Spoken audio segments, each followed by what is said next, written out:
Okay, so here's the percentages that I got when I calculated using these proportions, and you can double check my work if yours isn't matching.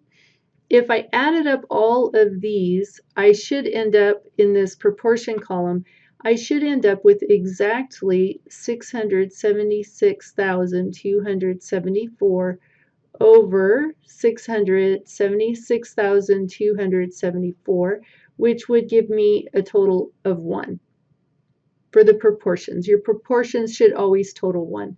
Now, if I look at the percents, if we're talking about a whole broken into a bunch of parts, percents should always total 100%. So I want to go ahead and add up these percents because it's going to be a really good double check for my table. So I do 46.04 plus 39.58 plus 14.34 plus 0.04 equals, and I get exactly 100%.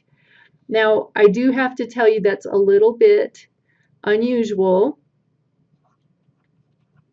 because occasionally, or I should say it's not 100% of the time, you won't see 100%.